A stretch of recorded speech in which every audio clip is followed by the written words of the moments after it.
wearing the same old hairstyle. Many of those unforgettable characters came from her childhood. It was a childhood of prosperity and happiness under the protection of a devoted, loving father. But that paradise dramatically changed when he was tragically taken from her at an early age. The loss of her father pushed Gilda to look for laughter from others. I think that her being able to make people laugh and to see that same kind of response from other people that she would have gotten from her father is something that helped her cope with that loss. Young Gilda also used humor to disguise insecurities about her weight. It was an insecurity that would continue to plague her even after she became a star. She, on the inside, was a fat girl. I mean, in her book, I think she says that she's barfed in every toilet at 30 Rock, which is a funny line.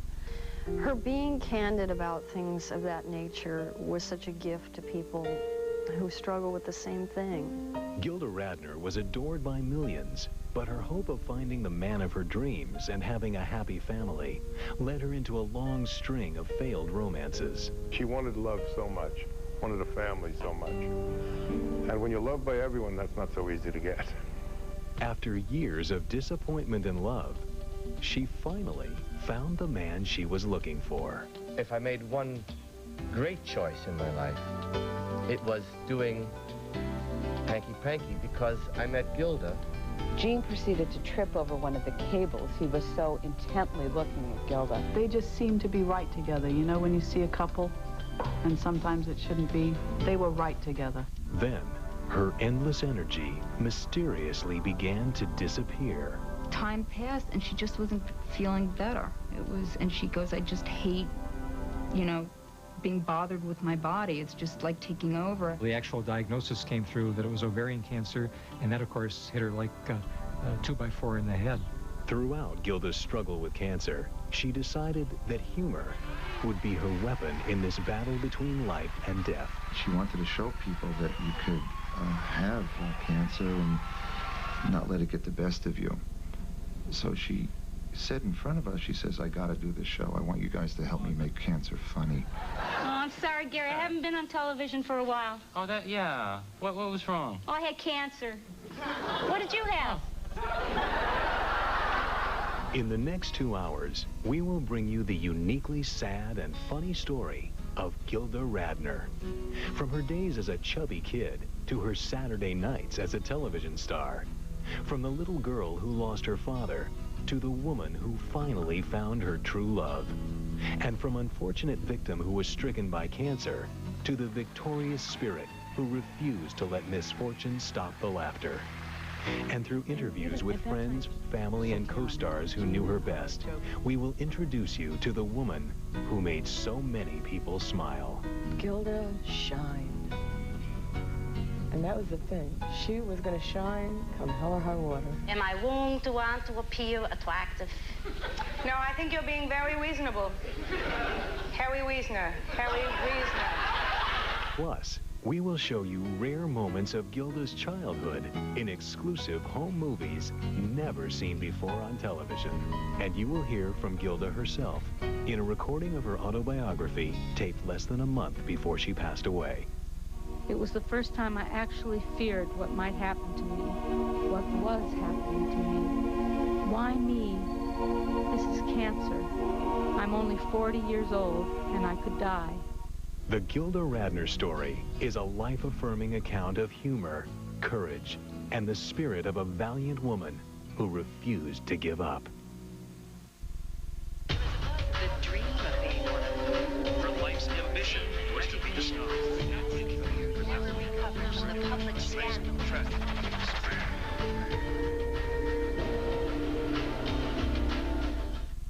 Where did the name Gilda come from? Well, it turned out that I learned from my mother that she and her sister, Frida, had gone to see what was a big deal movie in 1946.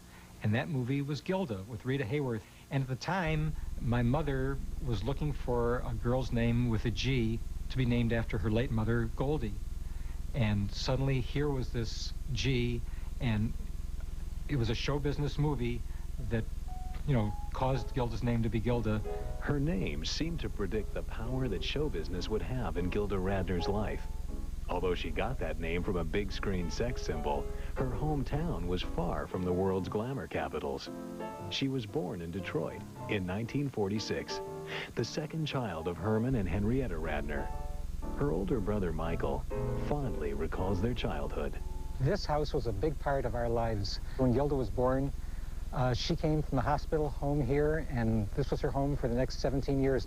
Herman Radner was more than 50 years old when his only daughter was born, and she immediately became Daddy's little girl. Gilda's relationship with her father was wonderful.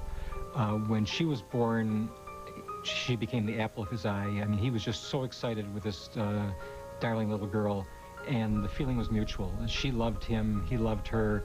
I mean, they each loved the rest of the family, but there was just a special bond between the two of them. This magical father-daughter bond started Gilda on her path into show business. Childhood friend Pam Katz knew Gilda from the age of 8. She was extraordinarily close to her dad. He was a wonderful guy. He encouraged her performing. He really was her best audience. Our father was in the hotel business when we were growing up, and he loved show business, and he loved show business people. And many show business people would stay at his hotel when they were in town, and he befriended them. He was a frustrated show business entertainer himself. When the company would come to the house, he'd like to get up and do a card trick or do something. And Gilda early on picked up both how much my father appreciated her performing and how happy it made him, and obviously she picked up how much the crowd enjoyed watching her perform. And seeing all this appreciation made her realize that she was able to make people happy by performing, and making them happy made her happy. Soon, Gilda was performing before the camera and creating skits with her brother Michael, who captured many of these moments on film, which have never been seen on television until now. Right here is the location where Gilda and I shot a home movie. Because when we needed a location, we weren't allowed to go very far. But it was a scene in this little home movie where Gilda was making a bicycle appear and disappear. And if you watched Gilda's face and her actions, you could see that show business was in her blood.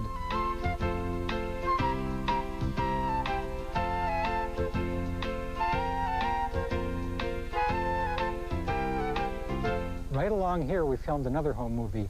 In this thing, there were a lot of trees along here, and Gilda magically would appear behind one tree and then suddenly appear behind the next tree. And it was all movie magic. Years later, Gilda's friend Judy Levy realized that many of her Saturday... Gilda, I'm standing on one of the beds, you know, behind the things, and we'd pull the curtains, and there she would be doing these shows for me. You know, so to me, I'd been watching those shows for you know, like 20 years. She'd do all those things, the voices, the characters, everything.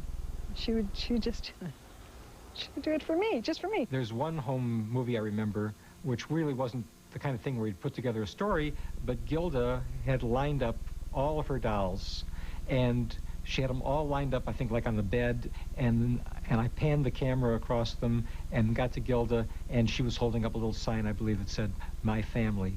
So we're right back to, if you remember the Judy Miller show on Saturday Night Live, Gilda in her room living this, oh, I shouldn't say a fantasy life, but maybe that's what it was, but doing things, and, you know, this was her family. Instead of just having, these are my dolls, this is my family, made it a much more interesting story for her. During her childhood in Detroit, the seeds were planted for another one of Gilda's trademark characters. Emily Latella was based on her beloved nanny, Dibby. She was there from the time Gilda was probably a week or two old until Gilda went away to college. And she was the person, you know, we had our mother and our father, and they were important to us, but Dibby was the woman that when you came home from school and you wanted to talk about something, she was there. And she was a wonderful, warm, calm, kind woman who would sit and listen to you for an hour if you wanted to talk about what was going through your mind. And so she was very important to Gilda and to me. Dibby did much more than serve as the inspiration for Emily Latella. She also taught Gilda a very important key to her comedy. I owe a lot of my humor to her. When I would come home crying because someone called me fat at school, she would tell me, If they call you fat, just make a joke about it and laugh. Just tell them before they get to it. She coached me through my teens, and humor became my tool for handling life. Close friend and original Saturday Night Live writer Ellen Zweibel noticed that Gilda never forgot Dibby's advice. She described herself as a fat kid who spent a great deal of time by herself and then used her to win people over, you know, to try to make them laugh by virtue of their acceptance, you know. They would accept her if they were laughing. Dibby was able to share with Gilda, I think, were really important, an important influence in Gilda's life. You know, sort of another way of looking at things and another way of seeing how other people live, you know, because we were pretty sheltered, you know, growing up in Detroit. You know, we were all comfortable and we didn't want for anything, and I think that wasn't necessarily the case when Gilda would come with Dibby and see, you know, her family. Unlike Dibby's family, the Radners could afford a little luxury. For them, money was not a problem. The Radners enjoyed the luxuries of Detroit and escaped the ice-cold winters vacationing in Florida. You know, looking back, we were probably very spoiled, but not really aware of it. You know, I just assumed that everybody was going to Florida during the winter, and that the reason I wasn't seeing them was that they had gone to a different part of Florida. I mean, I wasn't quite that naive, but it was not a big deal. It didn't seem to stand out and make us feel that we were that special. We were spoiled, both of us, at the same time not being treated like we were being spoiled or being special. So Gilda, while she probably had, you know, most of the comforts that anybody could want, at the same time, the people that knew her as she grew up will tell you this was not a spoiled person. This was not a snob. Then, when Gilda was 12, the happiness of her childhood was shattered. Her beloved father became gravely ill. Doctors discovered that Herman Radner had a brain tumor. To see her father in this, in the condition that he was in, and to watch him slipping away was very difficult for her. But he was just such a big part of her life, and at that age, that would be very frightening and very traumatic. I was taken to see my father, the bubbly, slightly overweight, middle-aged man who called me his heart. What I saw was a severely ill old man. My family said, "That's your father." I was frozen in fear and confusion. He spoke to me, and I stood there, and I held his hand beside his bed. But it had happened too suddenly. Herman Radner's health gradually grew worse, and after a 2-year battle, he passed away.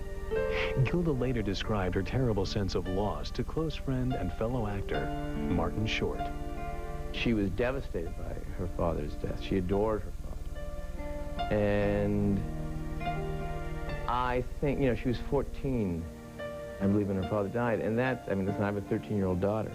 And that's an amazingly intense time for father and daughter. So that was a huge trauma in her life, to lose someone that important to her so young. The loss of her father left a certain emptiness in Gilda's life that she could never truly replace.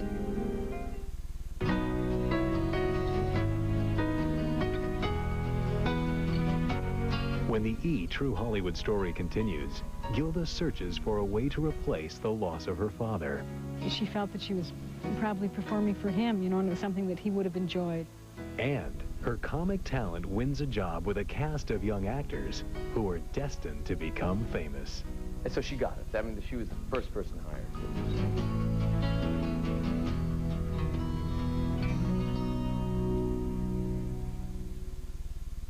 Head south. It's happening. It's hot in here.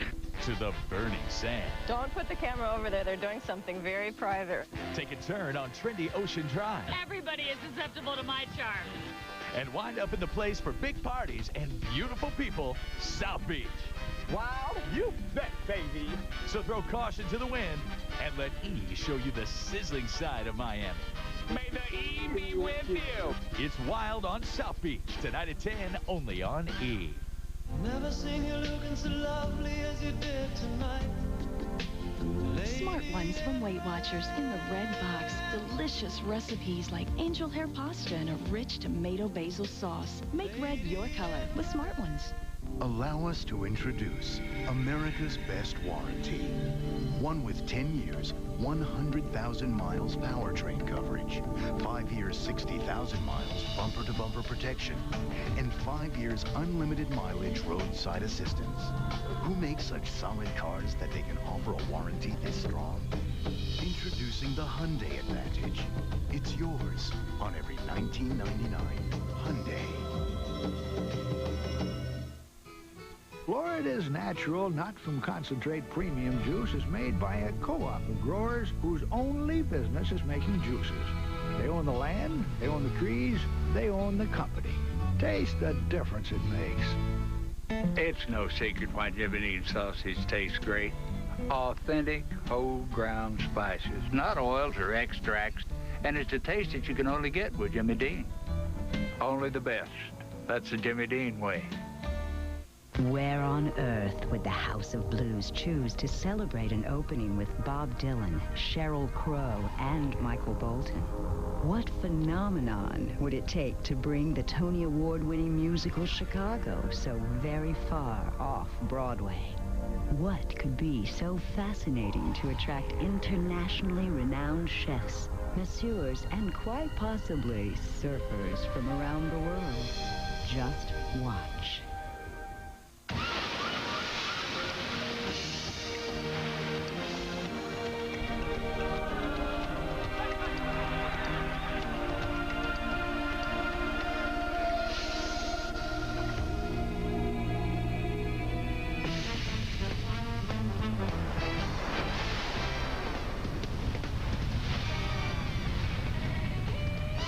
Mandalay Bay, Las Vegas.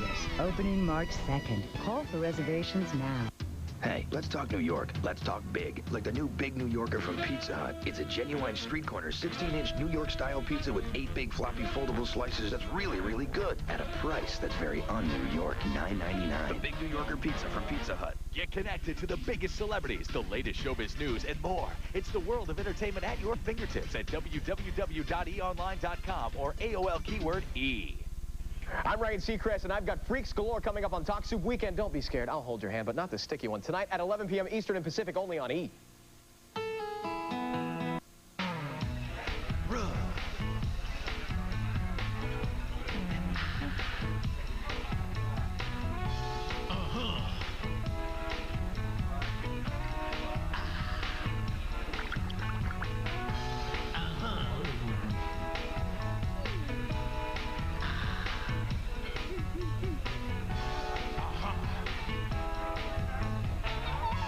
Roadhouse Grill. Eat, drink, and be yourself.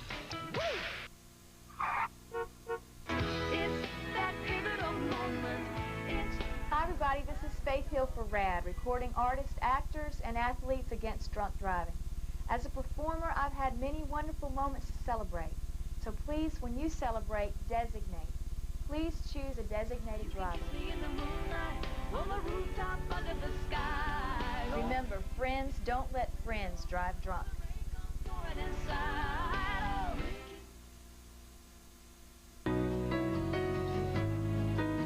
Gilda Radner was just 14 years old when her beloved father passed away, but she found a way to keep his spirit alive. Herman Radner had loved to watch his young daughter perform. After his death, Gilda continued to act and to seek laughter. She felt that she was probably performing for him, you know, and it was something that he would have enjoyed, and he would have been really proud of her.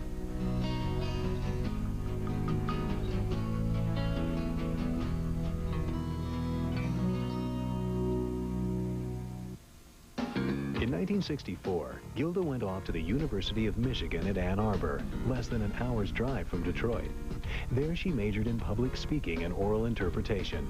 She quickly got involved with the theater department and was cast in college plays. Childhood friend Judy Levy remembers Gilda would do almost anything for a laugh. When she came out on stage, I was shocked because the costuming was wonderful, but it really did accentuate the fact that at that time she was quite overweight. And I was a little bit horrified because the minute she came out, everybody started to laugh because she was just so flamboyant and so funny. And it hurt my feelings, I mean, for her. And, but she loved it, you know, because she was actually trying to get that kind of reaction, and she did. College friend Vince Capizzo recalls that Gilda's humor did more than just get laughs for her. Pretty much everyone who met her fell in love with her. To some extent, that was a problem for her because, you know, everybody was asking her out. But Gilda found a steady boyfriend, and that romance led her to make a major decision when she was in her early 20s. Instead of chasing her dream of being on stage, her brother remembers that Gilda followed her heart. Gilda moved to Toronto. It was not a career move, it was a guy move. Young people were moving to Canada, angry over American political policies and resisting the draft. I moved too, but because I fell in love with a Canadian sculptor and wanted to be his wife and a homemaker. I never graduated from the University of Michigan. Close friend and original Saturday Night Live writer Marilyn Suzanne Miller recalls Gilda's intense desire for a family life. You know, she kept house. She was an incredible cook, a fabulous cook. And so she wanted to, you know, kind of get married and have a legit life.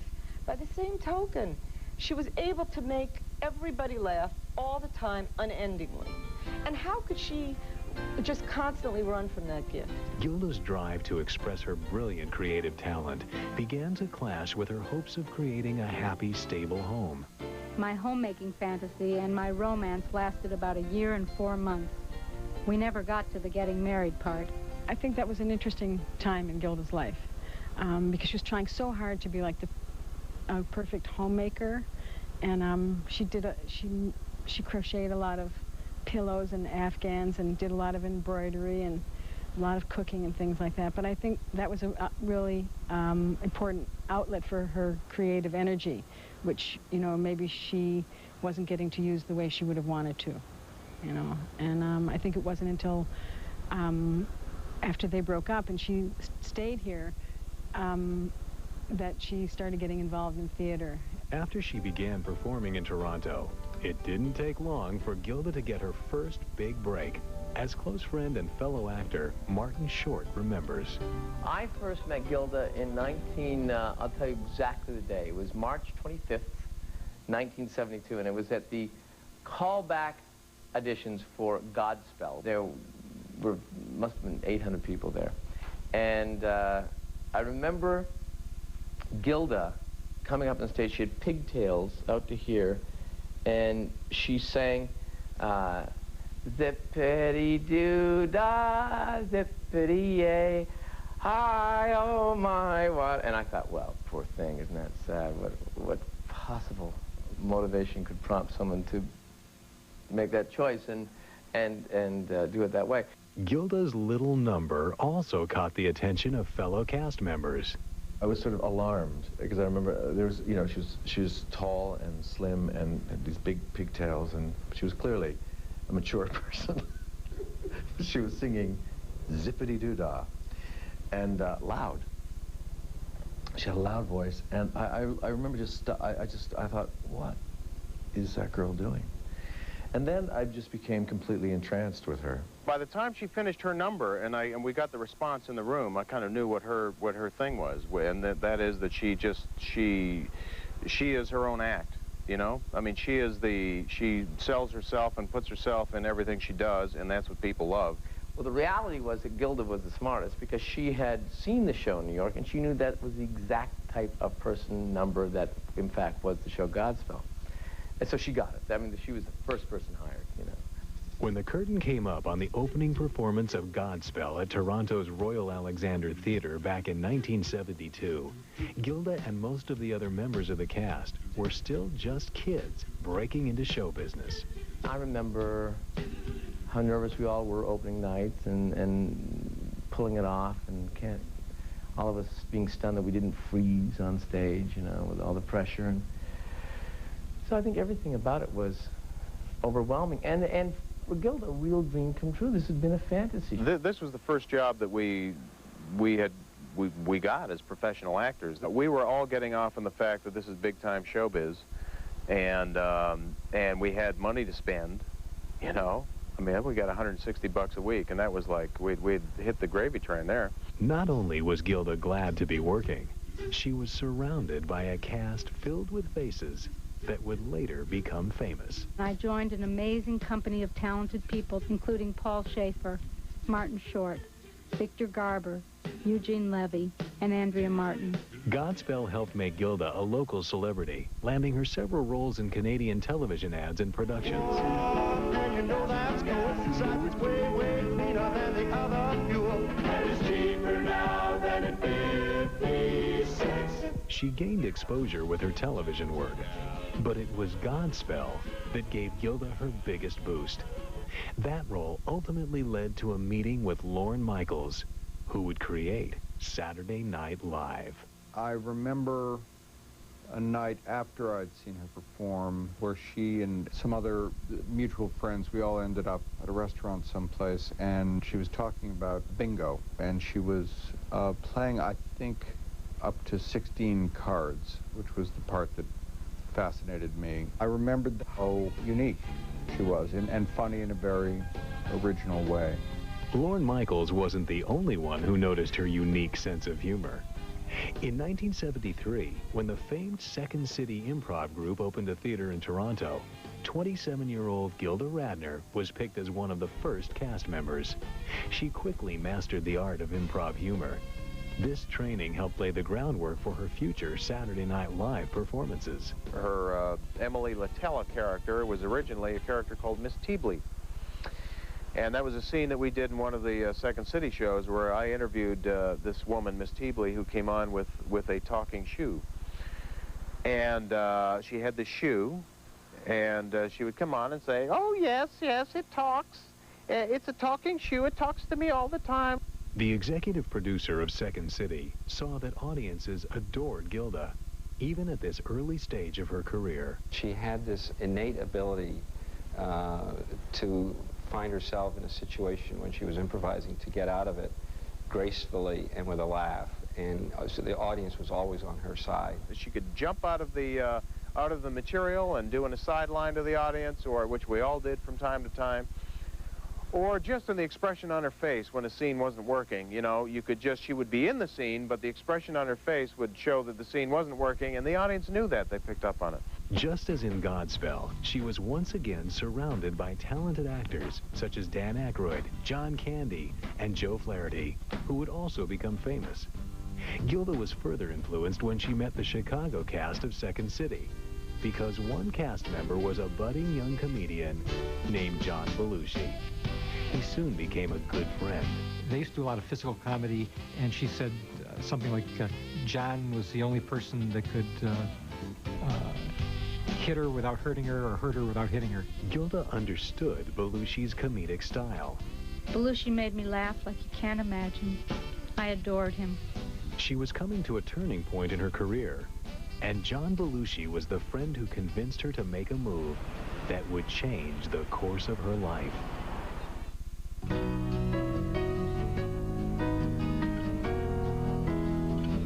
When the E! True Hollywood Story continues, Gilda makes television history on Saturday nights, but the groundbreaking show gets off to a very slow start. We don't get depressed because it wasn't that funny on Monday mornings at noon. And later, Gilda's lifelong search for true love finally comes true. When I tell you that the electricity between the two of them was in the air, I mean, anybody could have felt it.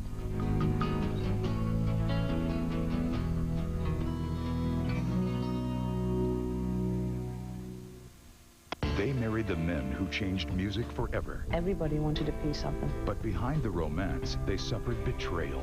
There were, he claimed, over 300 groupies he had had sex with. Abuse. We just found her covered in blood, and I beat her up and I had no idea. And tragedy. There was only one part for her to play, a grieving widow. Now, see the Beatles like you've never seen them before, through the eyes of the women who loved them. It was just mind-boggling. Beatle Wives, tomorrow at 8 Eastern and Pacific on the E! True Hollywood Story.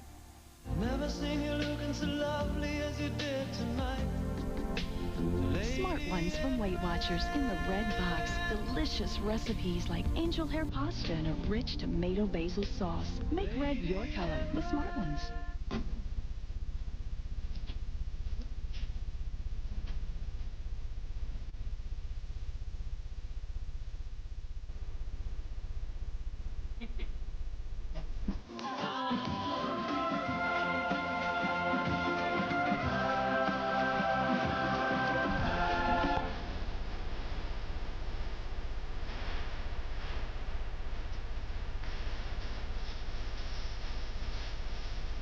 So let's get started now, Heather. To camera, and tell us about you. I live at the beach with Henry. That's my dog. Dog, Henry, lab. Do you need me to smile? Yeah. Great friend. Good job. Out of control shoe fetish. Books and lots of movies. Sounds like you have a pretty good life. Thanks. Thank you. So what kind of man are you looking for? Heather? Second chances are rare. Life usually doesn't rewind. So when you get a chance to turn back time, grab it. Reach for Enamelon. Toothpaste technology so advanced, it helps undo the damage food does daily to enamel. Only Enamelon combines fluoride with liquid calcium to penetrate teeth, helping to rebuild enamel even stronger. Help undo the damage and rebuild enamel every day. Great tasting Enamelon. A second chance for your teeth.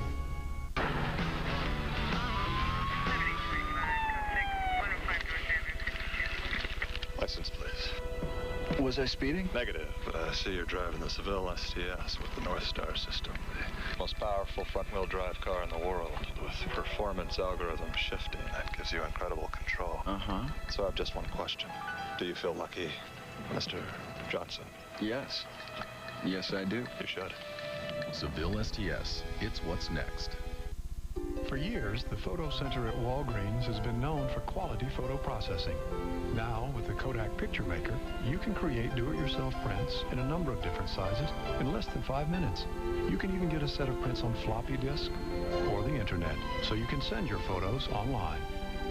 Create photo greeting cards today, and they're ready the next day. Walgreens Photo Center, where America takes its pictures. What's the hottest thing to happen to pizza? The Domino's Heat Wave. It works like a portable oven, delivering a pizza that's really hot and really bubbly. Domino's, delivering 1 million smiles a day. Right now, get 2 medium pizzas with up to 3 toppings for just $13.99. If this is you, this is your rush hour. This is your corner office. This is your blankie. Finally, communications is caught up with the way you live. Introducing AT&T Personal Network. Now all the ways you want to communicate in one network for a low monthly fee. Long distance, calling card, even wireless calls, it doesn't matter, because they're at the same rate of just 10 cents a minute. Plus internet access. And AT&T Personal Network brings it all together with 1 monthly bill, 1 number to call for more personalized service, and the same low rate, just 10 cents a minute for your calls, including wireless.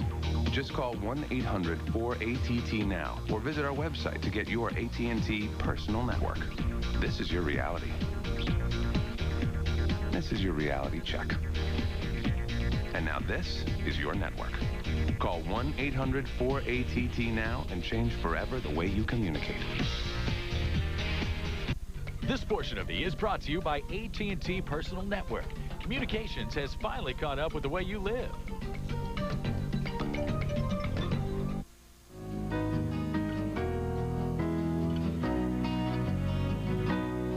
During her 20s, Gilda had made a name for herself in Canada. Then, the Big Apple began calling her. She had to make a choice: enjoy the comfort and security of her life in Toronto, or work in New York with a wild young comic who had become her good friend, John Belushi. This decision would ultimately change the course of her life and propel her to fame.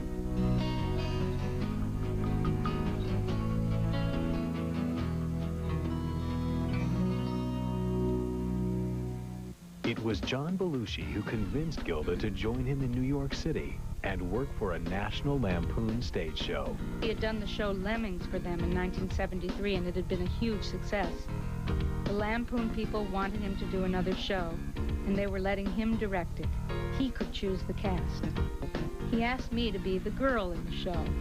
Gilda arrived in Manhattan in 1974, and once again, she was surrounded by some of the best young talent in comedy. The cast of the National Lampoon show included John Belushi, Bill Murray, Harold Ramis, and Richard Belzer.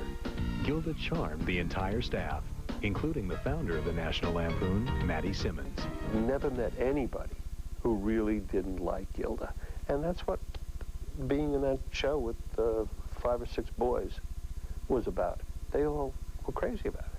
She was just nice, and she was one of the guys. She was just a great person to be with. On stage, Gilda had a special rapport with John Belushi and Bill Murray. They worked incredibly well together. They worked together for a long time, and they were like an all-star team of comedians. They were all extraordinarily talented, but there was a level between being very good and being a star. And Gilda was a star. I mean, you knew she was going to be a star. Gilda's incredible talent was apparent to everyone but herself.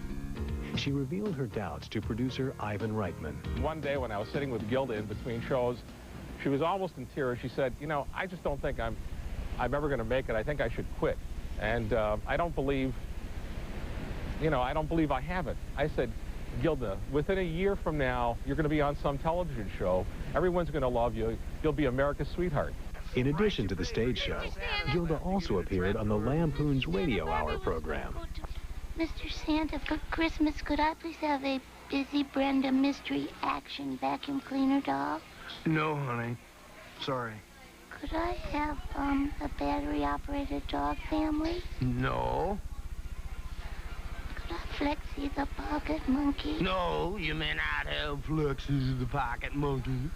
Gilda's irreverent sense of humor fit well with the Lampoon crowd, but she still appeared to be homesick for Toronto. Close friend and fellow actor Victor Garber remembers her mood very well. Those were tough years for her, because I think the move from Toronto, where it was very much, you could sort of control your life, and then coming to New York, I don't know if she ever really liked being in New York. Less than a year after arriving in New York, Gilda was faced with another critical career decision. She could return to the comfort of Toronto and immediately join the cast of a Canadian talk show with comedian David Steinberg. Or she could stay in New York and wait to become part of a new experimental show for NBC at half the salary. The creator of that NBC show wanted Gilda to stay. I was absolutely certain about it. She was funny, and she was fresh. I was really comfortable with her. And I just knew, I didn't know what the show was going to be, but you sort of start by hiring the first person. And in my case, it was her. Lorne asked his manager, Bernie Brillstein, to persuade Gilda to stay. And I said, look, we're going to New York. NBC is putting a lot of money behind it. We have an order for 17 shows. And aren't you better off being a success on network television? And I guess the logic got to her because she decided to come with us. This new show was originally called Saturday Night, so that TV programmers wouldn't forget which day it aired. Former Saturday Night Live writer Al Franken recalls how SNL was aimed at viewers hungry for a different kind of television. We were a group of people who had grown up with television and had grown up in the 60s, and we wanted to be able to sort of not push the boundaries, but we just wanted to talk the way we talked. The stakes were high as the debut of the new show neared. At that time, it was a huge risk for everyone. I mean, it's like saying, okay, we're going to get a band of fools together and do a television show, 11:30 Saturday night on NBC. It had never been done, and it was live. Original Saturday Night Live cast member Lorraine Newman remembers those early days. None of us knew what to expect. It was our first professional job, our first big job, so we didn't even know how high the stakes were. We could never have imagined how high the stakes became. There's my friend Katrinka. She can fly down the band. It was a chance to be on national television, and it was doing something that we had all prepared for. You know, doing a sketch, running off stage, taking off that costume and that wig, putting on a new one, running back out, having lights come up and doing a different character. We all had come from that kind of a show, but we were doing it in front of an audience of millions of people. That's a long way to go. I think we have about 300 clams in this pile here. Come on. Have some coffee, please. I think she was the best improver on the show.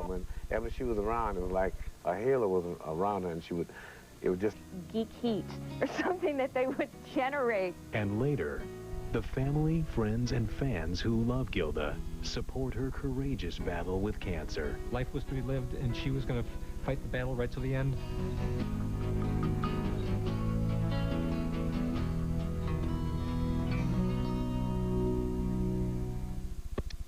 The internet isn't just for surfing anymore. Cyber dating is the updated way to meet someone. Whether you're looking for love online I wouldn't be surprised if I met somebody that I ended up marrying. or just looking, People are visually stimulated. it's easy to get caught up in the web. You can actually get whatever you want over the internet. He downloads the hottest stories on the net. I don't think cyber sex can compare to the real thing. Tales of the Web, hosted by Cindy Margolis. Tomorrow at 7 Eastern and Pacific, only on E! Hey, let's talk New York. Let's talk pizza. Let's talk big. Like the new Big New Yorker from Pizza Hut. It's so big, it's got 3 zip codes. You need a road map to find your way across. It's so big, on the other side, it's almost Cleveland. It's a genuine street corner, 16-inch New York-style pizza with 8 big floppy foldable slices dripping with cheese and tomato sauce that's really, really good. At a price that's very un-New York, $9.99. $9.99. You can't even get a taxi for that price. The Big New Yorker pizza from Pizza Hut. The best pizzas under one roof. Worry about them running around barefoot, never wearing a sweater. But too much cold medicine? It never occurred to us. Now we use Triaminic. We choose the formula that's right for their symptoms. So there's no chance of side effects from unnecessary medicine. Triaminic lets you choose the right relief without the worry.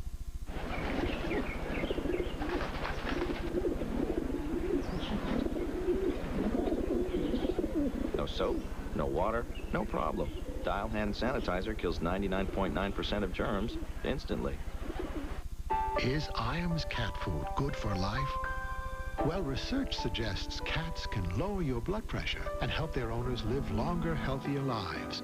In return, help your cat live a long, healthy life with Iams. The wholesome ingredients in Iams are more digestible, so more nutrition stays in your cat. And cats love the taste of Iams. So feed them Iams day after day and enjoy their company year after year. Iams cat foods, good for life, from the Iams Company. How many sugars do you want? Oh, I'll take 2. Hey, look at the little telephone. Keep your eye on him. He'll be over every day to use it. That's okay. Just as long as he dials 10-10-321 first. Isn't 10-10-321 great? You should see how low my phone bill is. And now it's even better, you know. Saves 50% off calls over 10 minutes. Right, day or night. So I save big on all my most important calls. Like when I call my boyfriend in New York. Right, like when you call your boyfriend in New York. Wait a minute, boyfriend? You got a boyfriend? The air's so clean, and the sky's so blue. My grandfather and I were best of buddies. These mountains are like home to us. We used to have a lot of fun. We'd go camping and go fishing. Nice way to grow up. I'm Steve Kirby. I test emissions for Ford Motor Company. We're up here in the Rockies testing Ford, Lincoln, and Mercury sport utility vehicles. We really have to protect this. It's the only planet we have. We're really concerned about the environment. Every SUV we sell this year is going to be low emissions.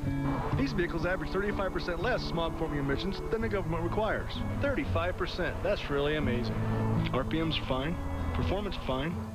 And it's pretty nice to be able to say, yeah, I'm doing my part to improve the environment. We have to have clean air and clean water. That's all there is to it. The government doesn't make us do this.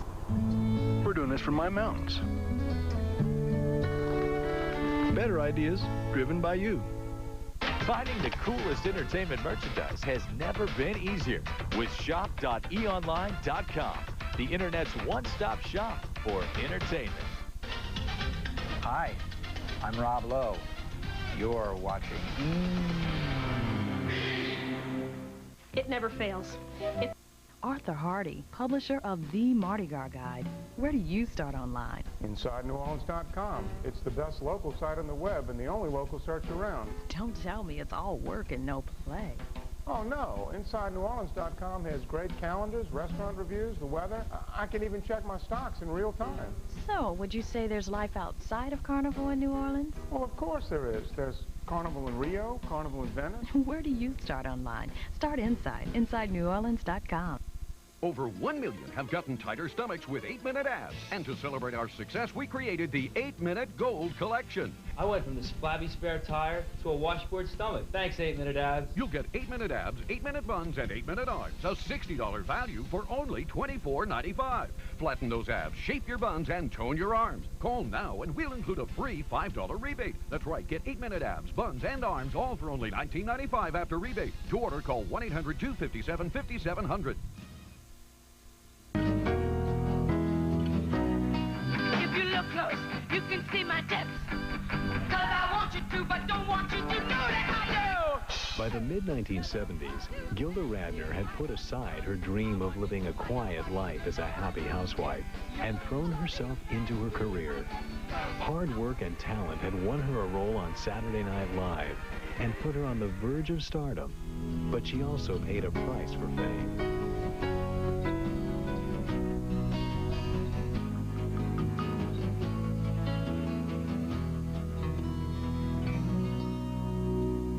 Gilda Radner and Saturday Night Live have become legends in television history, but the show did not start out as a hit. It took 2 full seasons for SNL to catch on with viewers. But when the ratings went up, the cast and staff writers like Meryl and Suzanne Miller were unaware of the show's popularity.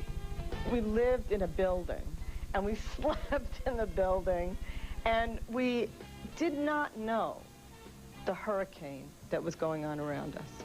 Gilda was part of that marathon work schedule and tried to put some extra humor into the long, late hours with writers working on sketches and gags.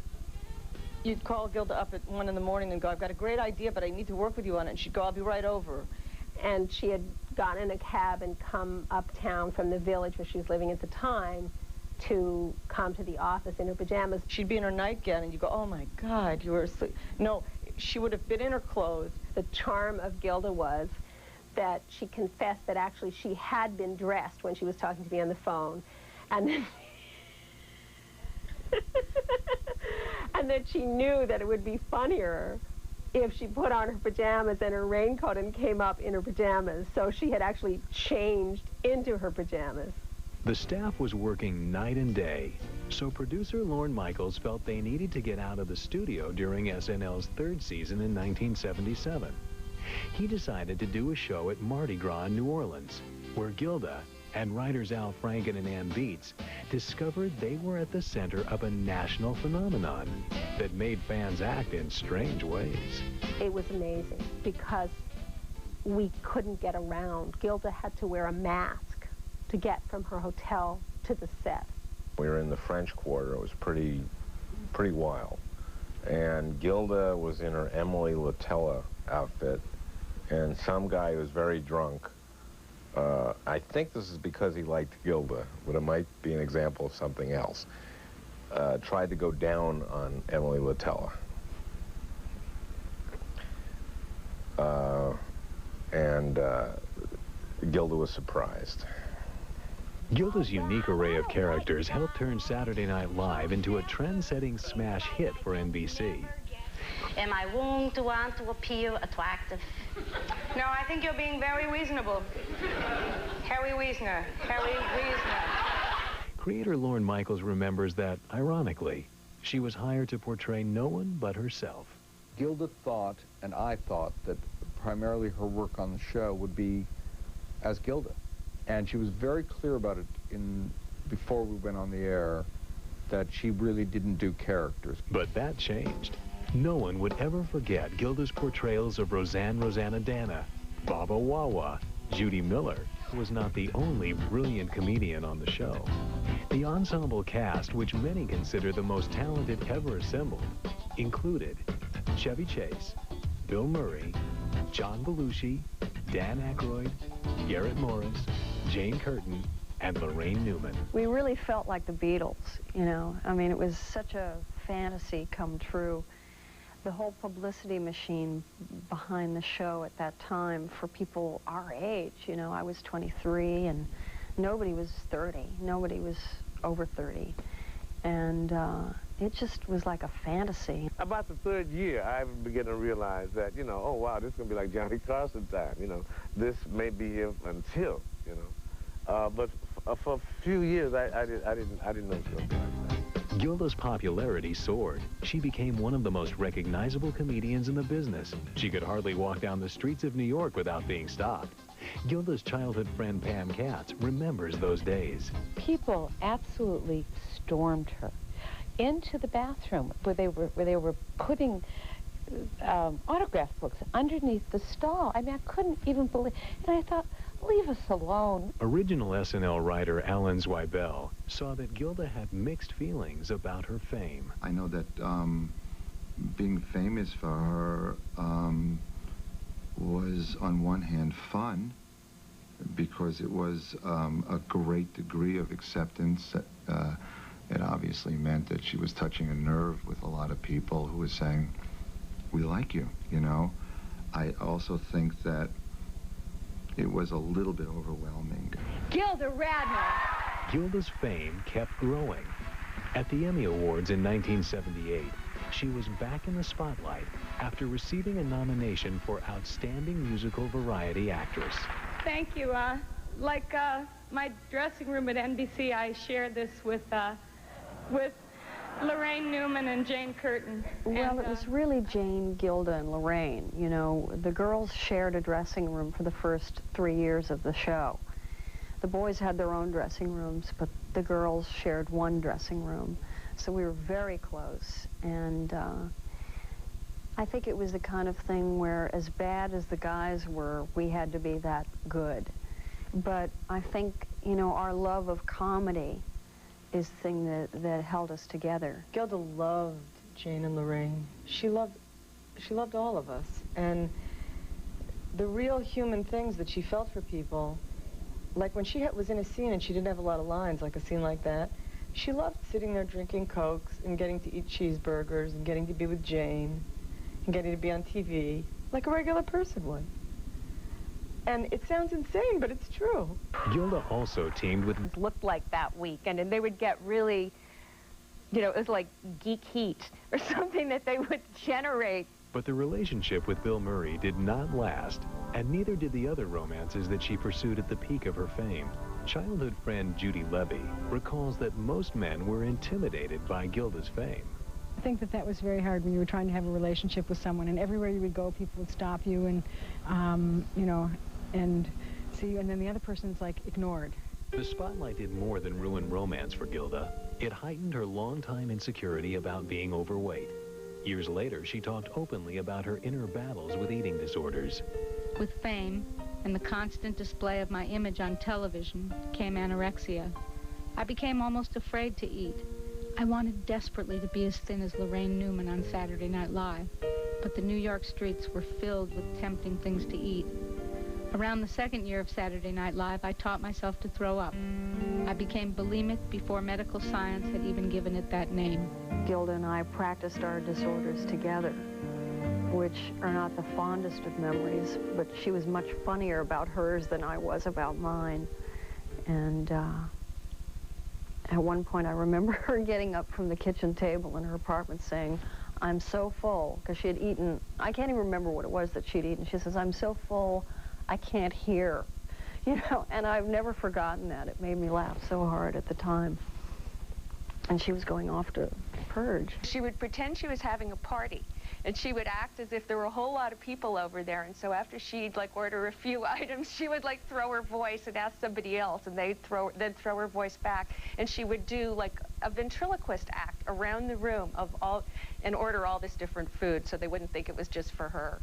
Gilda's eating disorders flared up during the height of Saturday Night Live, but her problems with food were rooted in her childhood. Throughout my teenage years, stress caused me to overeat, and the fear of being fat put me on tedious and endless diets. She, on the inside, was a fat girl.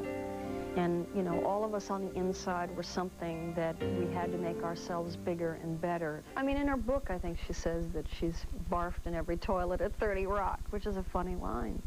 Her being candid about things of that nature was such a gift to people who struggle with the same thing. She saw what was funny about the dark side and about the grim side of things. It's like invisible so badly with tragedy pools of mascara.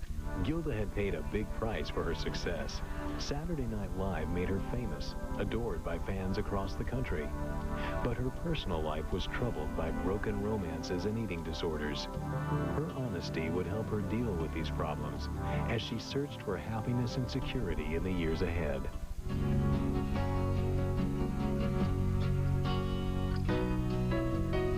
When the True Hollywood story continues, Gilda meets Mr. Right at the wrong time. To complicate things, I was married at the time, and Jean had been married and divorced twice before. But even love could not protect her from a series of failures and flops on film. And I don't think a movie career ever got over that. Gilda was America's sweetheart. And she wasn't anymore.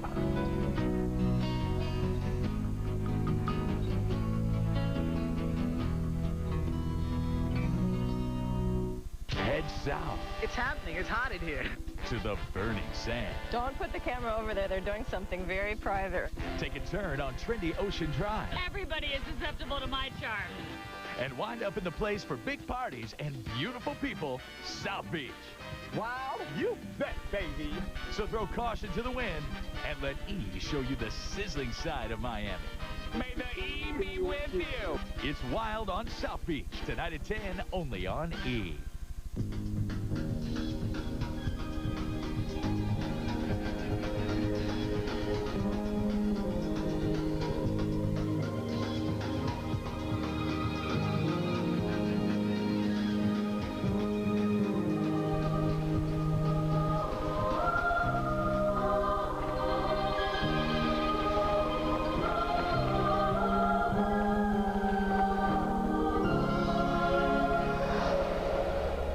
Right now, you can get a complete pair of great-looking glasses for only $99 at LensCrafters, in your choice of hundreds of the latest frame styles. LensCrafters $99 complete pair sale. This is a great offer.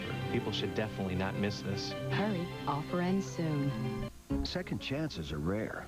Life usually doesn't rewind. So when you get a chance to turn back time, grab it. Reach for Enamelon. Toothpaste technology so advanced, it helps undo the damage food does daily to enamel. Only Enamelon combines fluoride with liquid calcium to penetrate teeth, helping to rebuild enamel even stronger. Help undo the damage and rebuild enamel every day. Great tasting Enamelon. A second chance for your teeth. Do I like to shop? Oh, yes.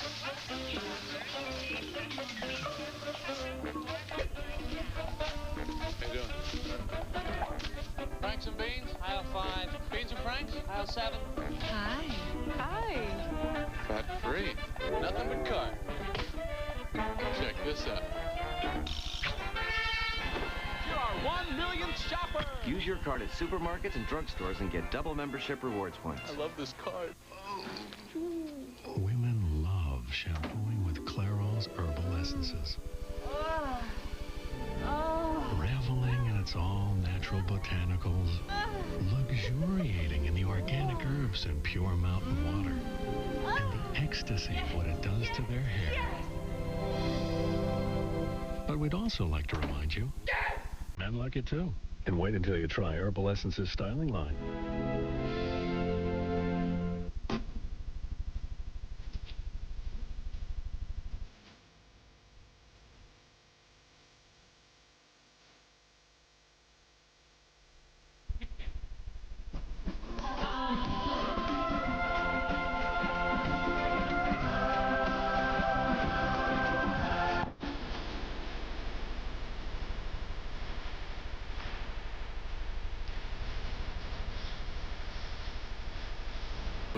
Time for Teletubbies. Teletubbies Nursery Rhymes. Twinkle, twinkle, little... Your children will love to sing their favorite nursery rhymes with the Teletubbies.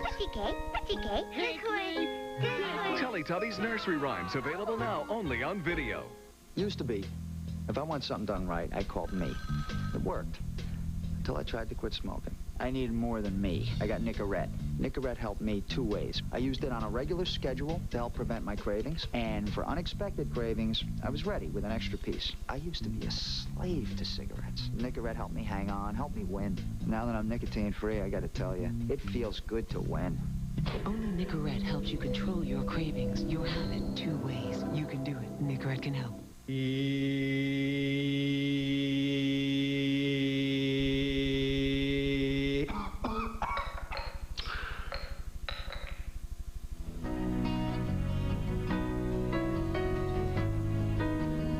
In 1979, Saturday Night Live was in its 4th season, but the show's immense popularity was actually putting its future in jeopardy.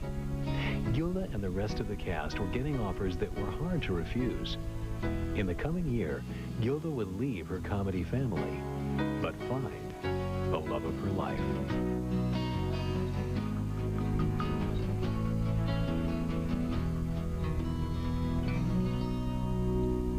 Opportunity to leave early, and in fact, the then president, I believe his title was president of NBC, but the then head of NBC, Fred Silverman, actually tried to get her to do a primetime show. He wanted to put her on in primetime like Lucille Ball. He thought she was the Lucille Ball of the 70s. Gilda's manager was fielding lots of calls. She was getting offers, you have to remember, from everyone. Every movie studio, you know, every network.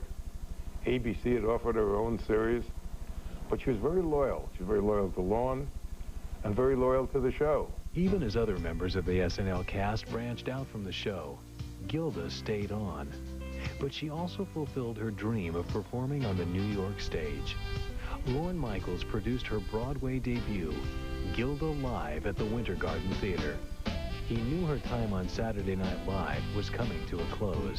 It was sort of the end of whatever it had been. Being able to just focus on Gilda's show and going to Broadway was thrilling. Saturday Night Live staffers Marilyn Suzanne Miller and Franny Lee remember what Gilda Live meant to her. She was so excited that she was going to have a Broadway show. That was the best. She was going to dance, she was going to sing, and that's what it meant. It was the greatest thing in the world for her. Doing the show made Gilda happy, but it was not the huge success that she had hoped for. Gilda Live, the stage show, which was really based on a lot of Saturday Night Live routines, was hit hard by the critics. A lot of them felt it was just so derivative of the program that, you know, why do it? Although most of the critics did not love Gilda Live, the star found romance on the Broadway stage. Writer Rosie Schuster recalls how Gilda fell for G.E. Smith, the lead guitarist in the show's band. There was one number where he would just jump really, really, really high, and he started to jump higher and higher and higher, and I thought, oh boy, they're just going to get together soon. Gilda and G.E. were secretly married in April 1980. The brilliant musician and the spirited comedienne had a civil ceremony in downtown Manhattan. I carried a bouquet of lollipops. G.E. wore his best jeans. Finally, it appeared that Gilda was one step closer to her lifelong dream of having a family.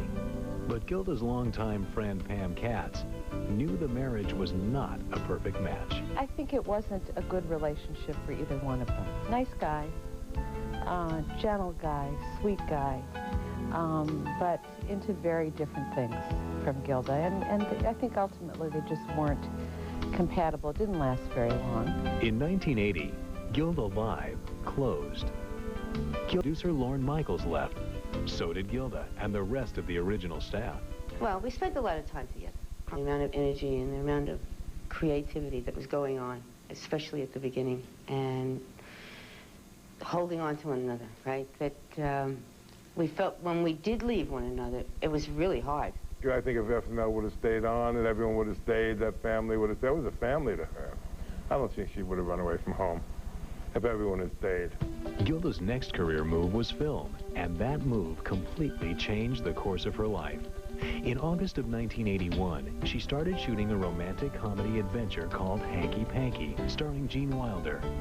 Gilda immediately fell in love with her co-star, as childhood friend Judy Levy recalls. It was hard because she was married to G.E., So she didn't talk about it so much as a romance, but you could tell from the conversations that she was very involved with this person.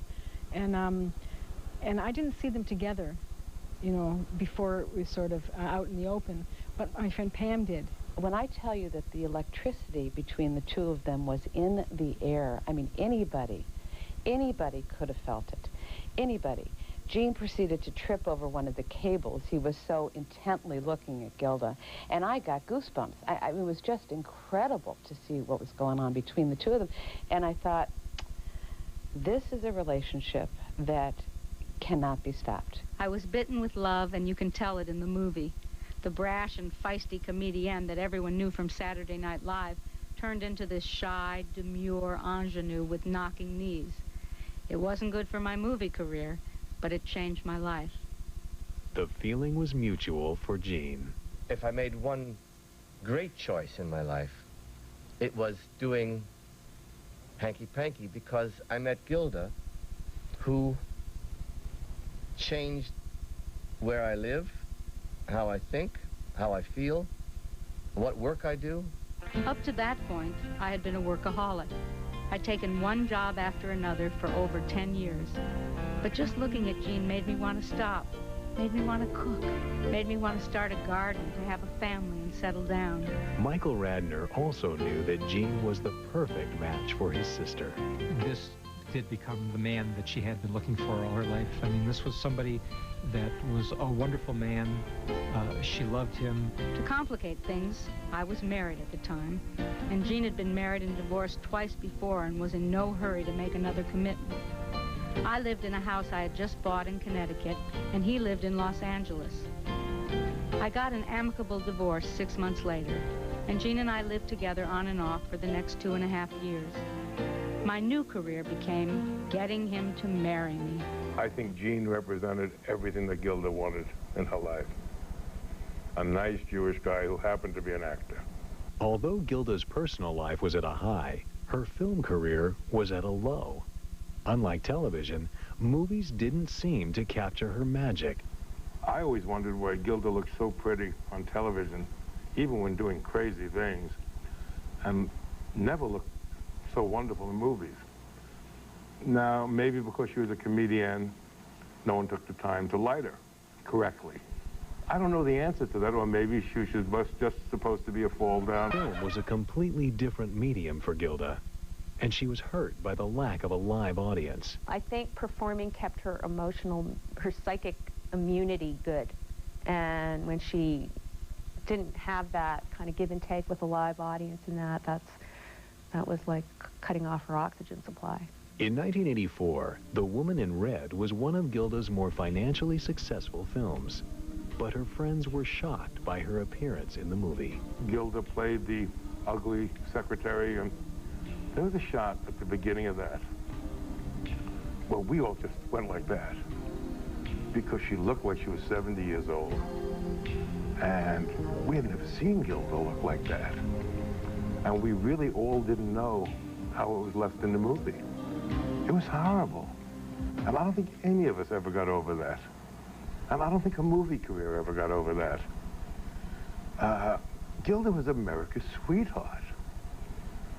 And she wasn't anymore.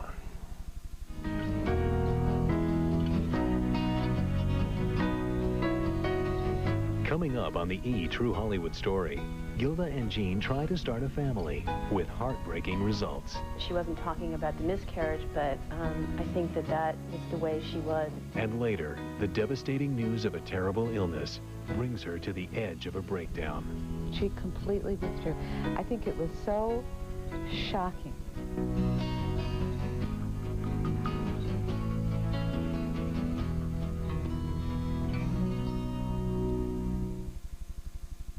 Wake up to fashion's most captivating faces, the world's most extraordinary homes, today's most talked about restaurants, and all of the endless ways to express and indulge yourself. Begin your morning with a 1-hour look at E's new network, Style. At 7 a.m. Eastern and Pacific every Tuesday through Friday, wake up with Style, the new network from the creators of E! Entertainment Television. After having 3 kids, Mind if I turn this down, please? no! I was pretty worried that my body had lost a lot of calcium. Danny? Matt? Come on. So I went to Rite Aid to talk to a pharmacist. They're specially trained at the Rite Aid Vitamin Institute. The Rite Aid pharmacist knew exactly what I needed and how much to take. And when I can still do this with my grandkids, I'll be glad we had that talk. Rite Aid. It's not just a store, it's a solution. Hey, let's talk New York. Let's talk big. Like the new Big New Yorker from Pizza Hut. It's a genuine street corner, 16-inch New York style pizza with 8 big floppy foldable slices that's really, really good. At a price that's very un-New York, $9.99. The Big New Yorker pizza from Pizza Hut. Imagine finding a hair color that's good for your hair. Natural Instincts, made with a rare blend of aloe, chamomile, and ginseng. Natural Instincts from Clairol. Nice. Thanks. Florida's natural, not from concentrate premium juice is made by a co-op of growers who are, well, like most traditional families. For example, they never miss their yearly gathering. They always respect their elders, and they constantly look out for the next generation. Sure, the folks who make Florida's natural see things a little differently. After all, they own the land, they own the trees, they own the company. Taste the difference it makes. Florida's natural premium juice. I'm Joe Boxer, and I'll be brief. We need a cure for breast cancer. For General Motors Concept Cure, I designed the Chevy Venture Taxi. You can win, pledge, and enter. Let's stop breast cancer in its tracks.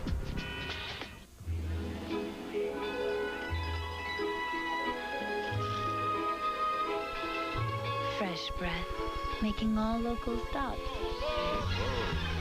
Tip-tack, breathe friendly. Hey! What's it say? In the summer of 1999, the flow of time will be disrupted. The restrictions of gravity will be lifted. There's only one question. The ultimate family vacation this summer. The new Universal Studios Escape. Are you ready? Mr. Mini-Wheats. Being famous, it's a beautiful thing. But everyone wants a part of me. The question is, which part? Are they crazy for my wheat side? Are they screaming for my sweet side? Does my agent get 10% of both sides? When I face my public, which face do they want to see? Nutritious, delicious, shredded, frosted? You see, it's not easy being me. Oh, me. Get the best of both sides. Kellogg's Frosted Mini Wheats. That's Mr. Mini-Wheats to you. Get connected to the biggest celebrities, the latest showbiz news, and more. It's the world of entertainment at your fingertips at www.eonline.com or AOL keyword E. From TV tomboy to leading lady, Alyssa Milano Celebrity Profile, this Wednesday at 8 Eastern and Pacific, only on E. They are American.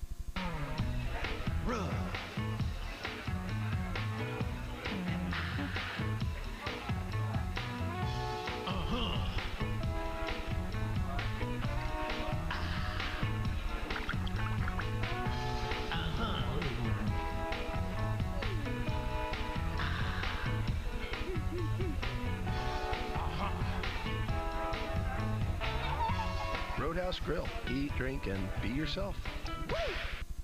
Tom Fitzmaurice, where do you start online?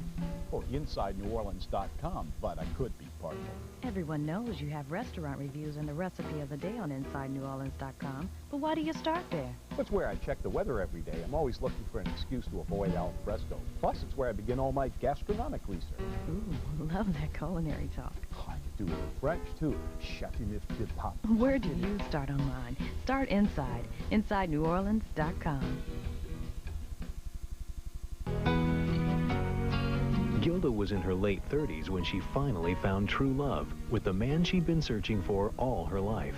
Her romance with Gene Wilder made her personal life almost complete and made up for the failures of her movie career. But soon, that perfect private life would change.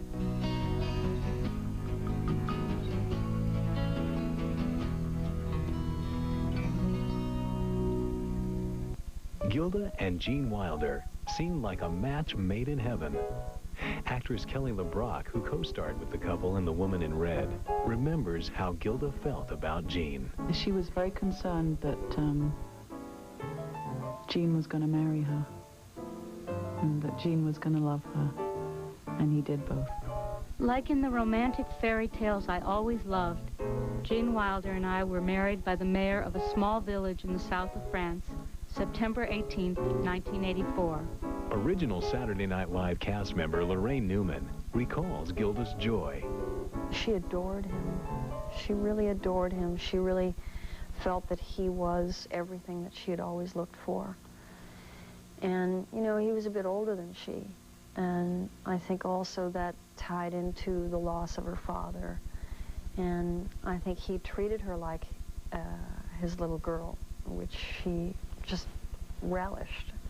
They were very sweet, very loving.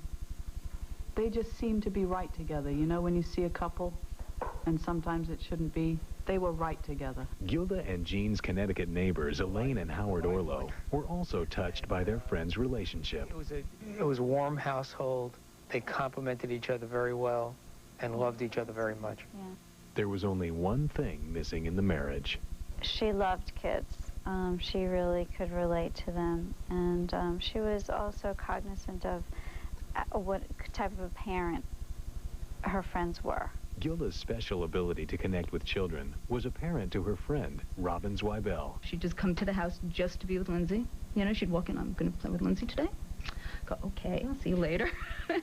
Bring up, you know, some tea later or whatever. And Lindsay knew she was coming over to see her. I mean, she just was that way. But soon, Gilda was delivered devastating news. She was unable to have children of her own. There I was, lying on a table with my legs spread apart, watching the worst show I'd ever seen on television. The show was about a 37-year-old newlywed who finds out she's infertile. Childhood friend Judy Levy and her husband Fred recall that Gilda was determined to have children. I think that was a very stressful time in her life. You know, I think that she had never expected that it would be something that would be difficult, you know, to have a family. But she was certainly willing to go through it. She would have done anything to have a family and to have a baby. I think she wished tremendously that she had a child, and she talked about wanting to have a child, and she talked about what could be done to have a child. Gilda and Gene went to great lengths to have a baby. First, they tried in vitro fertilization. Then Gilda had tubal surgery. Her brother remembers that nothing seemed to work.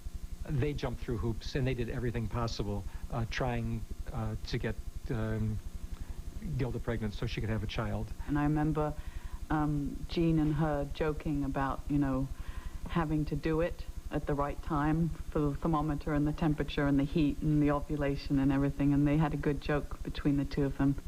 After a few stressful months, Gilda and Gene reluctantly put their baby plans on hold. They were slated to star in the movie Haunted Honeymoon and relocated to England for the filming. A production assistant on the shoot noticed how Gilda had changed since the days when they worked together on Saturday Night Live. I think she was different on Haunted Honeymoon. I think that she was more mellowed into her life with Gene. She was happily married. She wasn't, you know, the single toast of the town like she had been in New York. While filming Haunted Honeymoon, Gilda enjoyed being the pampered movie star and experiencing the English way of life. The atmosphere seemed to have a good effect on her.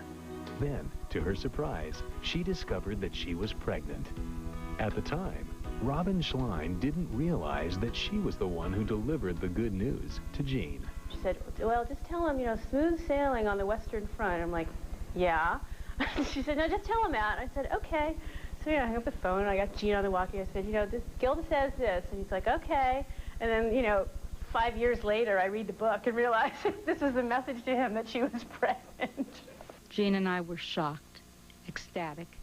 We walked around Belgravia and held on to each other tight. Tragically, less than a week later, Gilda discovered that she had miscarried. I really didn't cry as much as I thought I would. Gene was wonderful about it. What could we do? We accepted that this wasn't the right time for me to be pregnant. Gilda threw herself back into her work. She wasn't talking about the miscarriage, but I think that was the way she was. It was like throw herself into something so that she didn't have to, sit home and sulk. I bounced back quickly from the miscarriage, but not too long afterwards I caught a cold that was going around. They say that you aren't aware of your health until you lose it. The last couple of weeks in England, I just didn't have any energy. Gilda was still feeling weak when the haunted honeymoon filming wrapped in November. She and Jean immediately returned to the United States. Michael Radner remembers how his sister desperately searched for answers to her mysterious illness. When Gilda was starting to feel ill, she would talk to us about it, and she was always chasing from one doctor to another doctor, and for somebody like that to suddenly have no strength and be just dragging along and feeling lousy, this was very upsetting to her. Her poor health was not only upsetting to Gilda, her friends were also deeply concerned. Marilyn Suzanne Miller noticed that Gilda's fame appeared to interfere with a diagnosis. She kept getting blown off by doctors. This is the celebrity curse of getting sick. They either want your autograph and they're too scared of you to actually do the right thing, or they go overboard. And they kept telling her she was being crazy and neurotic, and they told her she had Epstein-Barr, and that was the word for a long time. Gilda's got Epstein-Barr, Gilda's got Epstein-Barr. She was so entertaining. I know that had a lot to do with it, and she also complained about that later on, that she used to go in and out of her nerves try to entertain the doctors. And they got off on it because she was hysterical. And they would be so, caught up with the moment, too, that I don't know if they really wanted to look any further. Gilda's pain continued to escalate. She tried to go on with her life, but she was finding that harder and harder to do. She was not well. She was constantly tired.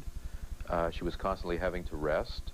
She always felt bloated. She was always complaining that she had stomach pains. Time passed and she just wasn't feeling better.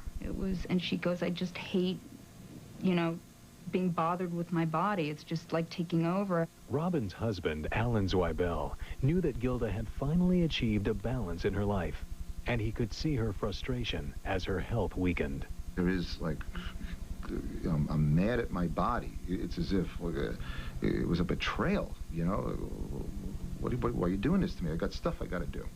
I finally got my life together. As Gilda worried and doctors searched for answers, her symptoms continued to worsen. When the answer finally arrived, her worst fears came true. Her fairy tale life was suddenly turned into a brave fight for survival.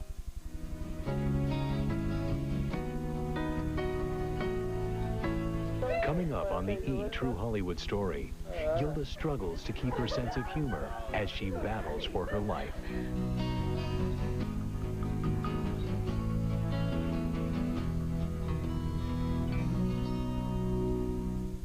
They married the men who changed music forever. Everybody wanted a piece of them. But behind the romance, they suffered betrayal. There were, he claimed, over 300 groupies he had had sex with. Abuse. He was found covered in blood, and I beat her up and I have no idea. And tragedy. There was only one part for her to play, your grieving widow. Now, see the Beatles like you've never seen them before, through the eyes of the women who loved them. It was just mind-boggling. Beatle Wives, tomorrow at 8 Eastern and Pacific on the E! True Hollywood Story.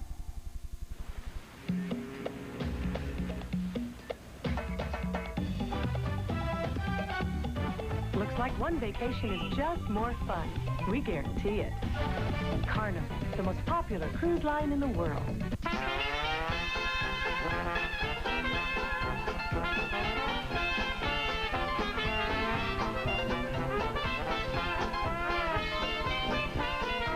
When you have it your way, it just tastes better. Are you on? I'm passing through. That's all I know, really. In the bother blood veins. This one is not a state.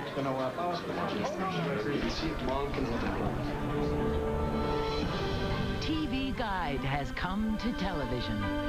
Introducing the new TV Guide channel, TV Guide Online, and TV Guide Interactive. Change the way you channel.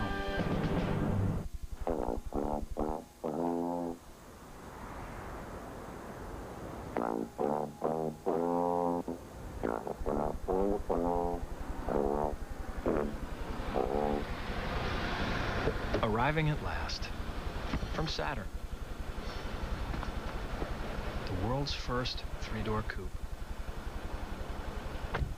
Why didn't anyone think of this before?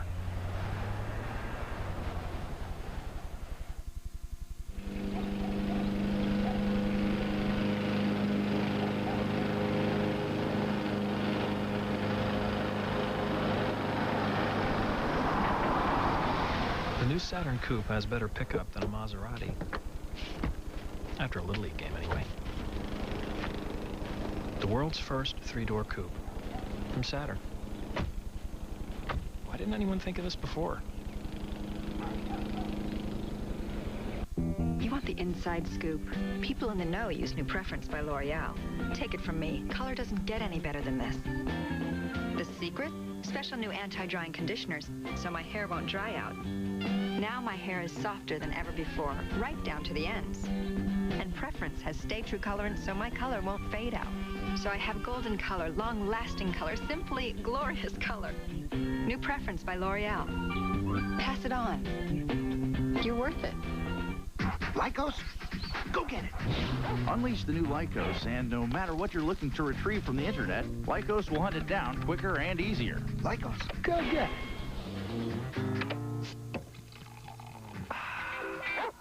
Never seen you looking so lovely as you did tonight. Smart ones from Weight Watchers in the red box. Delicious recipes like angel hair pasta and a rich tomato basil sauce. Make red your color with Smart Ones. 1, 2, 3. Martha Stewart's Everyday Sheets now come in over 40 colors. 51. Everyday 100% cotton towels come in 46 colors with over 30 different shower curtains. 56. The Martha Stewart Everyday Home Collection. Over 1,200 bed, bath, and kitchen coordinated designs. And 230 thread count. 100% cotton sateen sheets. Oh, 1, 2. See the Martha Stewart Everyday Home Collection at Kmart. How many sugars do you want? Oh, I'll take 2. Hey, look at the little telephone. Keep your eye on him. He'll be over every day to use it. That's okay. Just as long as he dials 1010 321 first. Isn't 1010 321 great? You should see how low my phone bill is. And now it's even better, you know. Saves 50% off calls over 10 minutes. Right, day or night. So I save big on all my most important calls. Like when I call my boyfriend in New York. Right, like when you call your boyfriend in New York. Wait a minute, boyfriend? You got a boyfriend? Brought to you by Miss Saigon, the classic love story of our time from the creators of Les Miserables. This musical legend is now celebrating its 8th spectacular year at the Broadway Theater.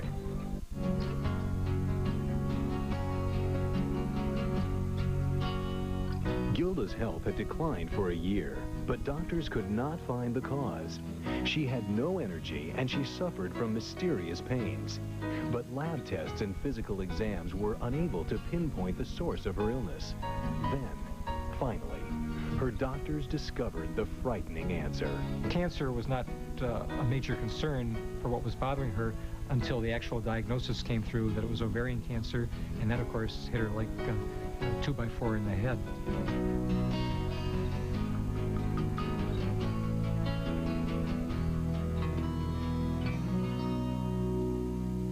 For a year, Gilda's complaints about her health stumped an array of medical specialists.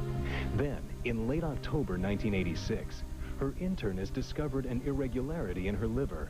She was immediately checked into the hospital for tests. The next day, Gilda and Jean received the devastating news. Jean and I looked up into this doctor's eyes as he said, very calmly, "We've discovered there is a malignancy." A flush went through my body, and out of my mouth came a sound like a guttural animal cry. Jean said he did the same thing, but silently. He still remembers the sound I made because it was so primitive, so emotional, like somebody stabbing a knife into me. 2 days later, surgeons removed a grapefruit-sized tumor and all of Gilda's reproductive organs. Her hopes of ever having her own child were crushed. No more biological time clock to worry about. The important thing was that I was alive. Gilda's doctors told her she would soon begin chemotherapy. Pam Katz remembers how the diagnosis affected her dear friend. She withdrew. She completely withdrew. I think it was so shocking. It was such... there is no other word. It was just shocking for her. and she got depressed. Immediately after her surgery, Gilda was helped by Joanna Bull, a cancer psychotherapist. She was in a hospital bed, not in very good shape, and my first impulse was to simply be there for her in whatever way I could. Joanna persuaded Gilda to visit the wellness community in Santa Monica, California. Here, Gilda could share her feelings with fellow cancer patients, such as Melinda Scheinkoff, who has recovered from cancer with a full life expectancy. But at the time she met Gilda, they had the same frightening prognosis. It was the most life-giving place, and here I was. I couldn't even stand upright, and I walked into this room, and I thought there'd be people in stages of terminal cancer passively accepting their fate. Yet I opened the door, and it was a room filled with laughter. The wellness community renewed Gilda's hope and taught her how to live with cancer. Harold Benjamin founded the Cancer Support Center. It was a place to come to learn whatever you needed to know to join with your physician in the fight for recovery, and that's what Gilda did while she was here. She went from being depressed, despondent, why me, all sorts of normal responses, to focusing on the quality of her life and what she could control. Soon, Gilda was reaching out and helping boost the spirits of other cancer patients. She became the star of our group of cancer patients. Her personality attracted people to her so that they started to go to her for advice as to how they ought to handle things. And she would, well, sometimes she would be funny about it, but sometimes she would be serious about it. Even when Gilda was serious, her sense of humor still surfaced. To handle the fear at the time, Gilda decided to give me as a gift what we called our cancer fight song. It really didn't have a tune, but she sang it like this. It goes, I am well, I am wonderful, and I am cancer-free. No little cancer cell is hiding inside of me. But if some little cancer cell is sneakily holding on, I'll bash and beat its head and smash it till it's gone. Chemotherapy treatments caused Gilda to lose her hair. But close friend Judy Levy noticed that Gilda developed a sense of humor about her new look when she went to see Gilda in California and brought along her 3-month-old son. He didn't have a lot of hair because he was only 3 months old. And Gilda, we decided that it would be cute if, because Gilda didn't have a lot of hair at that time either, if we took a picture of the two of them so they could compare their bald heads. Gilda loved being around children and would not pass up the opportunity to entertain them. Even during the toughest times of her illness, she would often drop by Howard and Elaine Orlow's house and perform for their young daughter, Alyssa. The Orlows recorded one of those moments on their home video camera. She had us in tears, laughter. Seeing that little face upside down.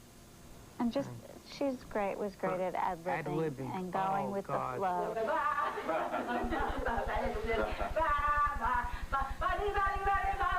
Her spirit was filled with laughter.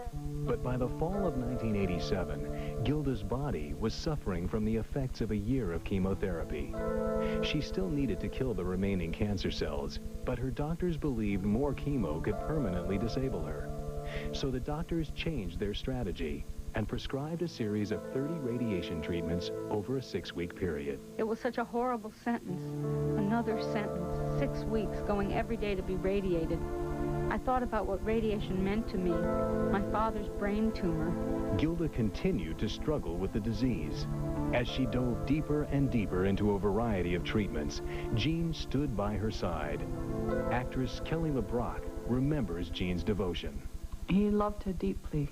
I know that. I feel that, and I saw that. And I saw it especially when I saw Gilda when she'd had her first treatments and her hair had fallen out and she was there with her scarf. And it was a very nice, fancy restaurant, and it was beautiful to see them out and still trying, and the way he stood by her and the way he held her. He really was wonderful. And I think it's because I don't think he ever treated her any differently. If he was angry about something, he was angry about it. It didn't make any difference whether she was sick or not. And I think for a person who's going through a terrible illness like that, to have someone sort of not defer to you as if you might not make it is really important. Then, in the spring of 1988, Gilda heard some wonderful news. Her test results indicated that she was in remission. She believed that she had finally triumphed over her cancer. Gilda was flying high, and her great wish was to return to television and hear the laughter of an audience. She approached her old friend Alan Zweibel about appearing on the program he was producing. It's Gary Shandling's show. She wanted to show people that you could have cancer and not let it get the best of you. So she said in front of us, she says, I got to do this show. I want you guys to help me make cancer funny. Well, we wrote a script, and she wrote a bunch of cancer jokes for it. And you got to understand that it's ordinarily something you don't joke about. Don't milk the applause like that. Oh, I'm sorry, Gary. I haven't been on television for a while. Oh, yeah. What was wrong? Oh, I had cancer. What did you have? I just had a series of bad career moves. She was scared that no one would remember her, that she didn't look like Gilda. Well, you know, you heard the ovation. You saw her come through that door, and what happened? And she became 22 again with that smile. And, you know, that's what she wanted to hear. That gave her the love and the warmth. Mow, mow, mow, mow, mow. Believe it. Look it. Now get these out of here. What are these doing in my house? I can't believe it. I knew if I let you people in here, something...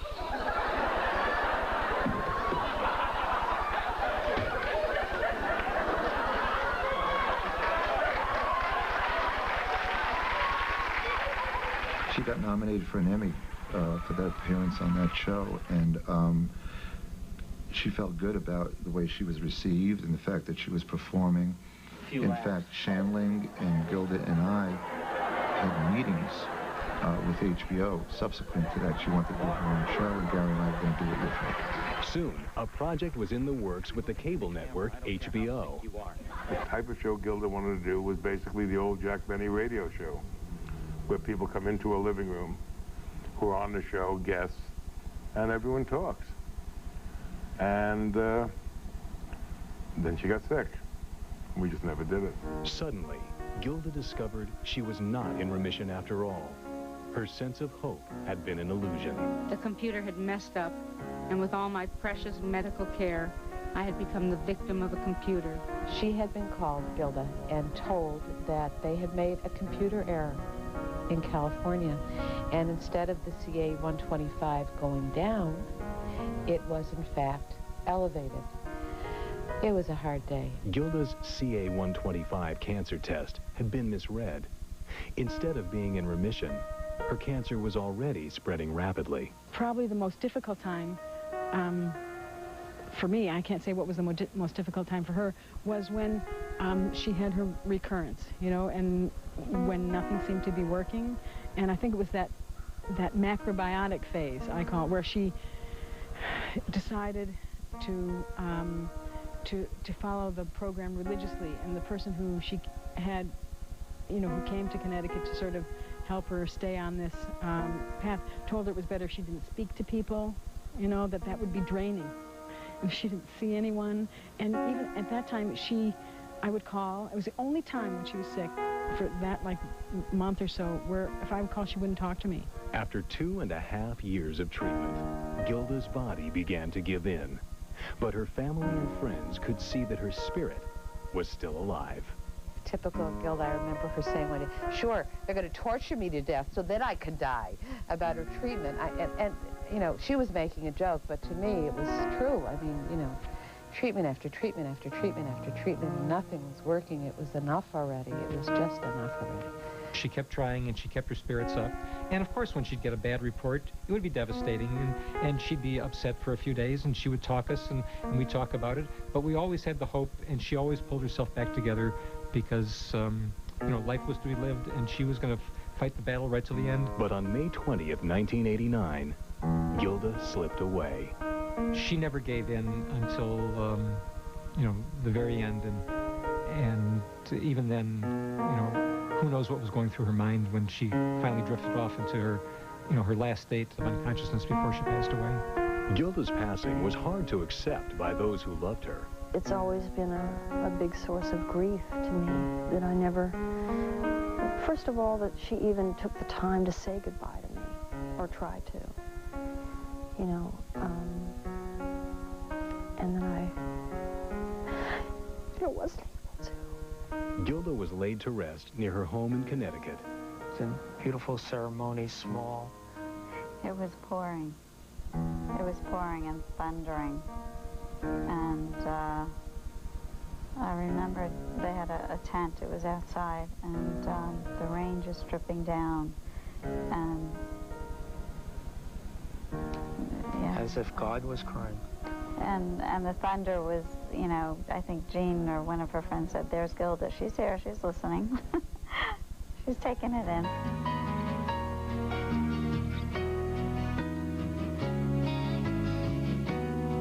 Coming up, Gilda's spirit lives on. It's a place that fulfills what is basically the motto of Gilda's Club, that no one should ever have to face cancer alone.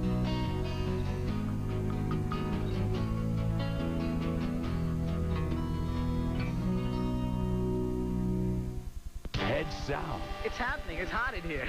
To the burning sand. Don't put the camera over there. They're doing something very private. Take a turn on trendy Ocean Drive. Everybody is susceptible to my charm. And wind up in the place for big parties and beautiful people, South Beach. Wow, you bet, baby. So throw caution to the wind and let E show you the sizzling side of Miami.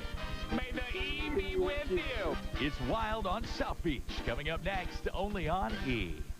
Hi, honey. I've asked you here tonight to witness a phenomenon that has never before been seen in this house. It's called cooking. Cooking? Delicious food that's good for you. The pizza delivery boy's going to be with his other families tonight. Introducing new skillet sensations from Lean Cuisine. Fresh-cooked, complete meals, including meat, with all the prep work done for you.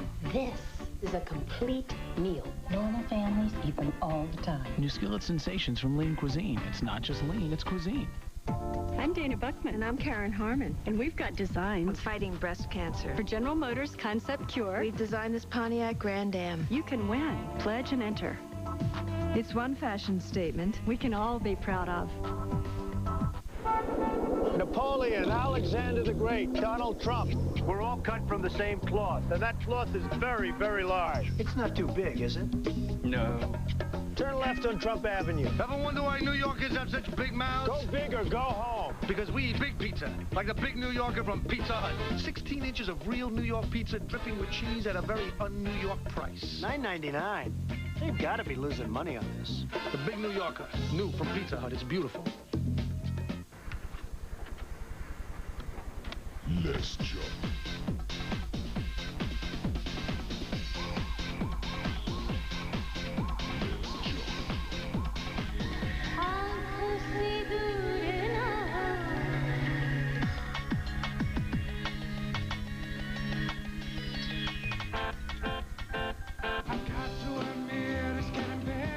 Philips CD recorder.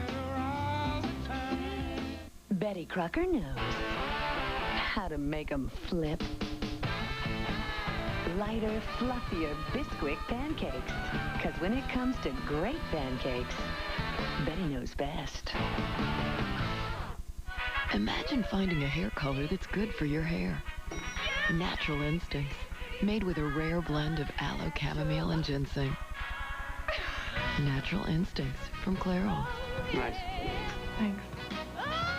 Where on earth would the House of Blues choose to celebrate an opening with Bob Dylan, Sheryl Crow, and Michael Bolton? What phenomenon would it take to bring the Tony Award-winning musical Chicago so very far off Broadway? What could be so fascinating to attract internationally renowned chefs, masseurs, and quite possibly surfers from around the world? Just watch.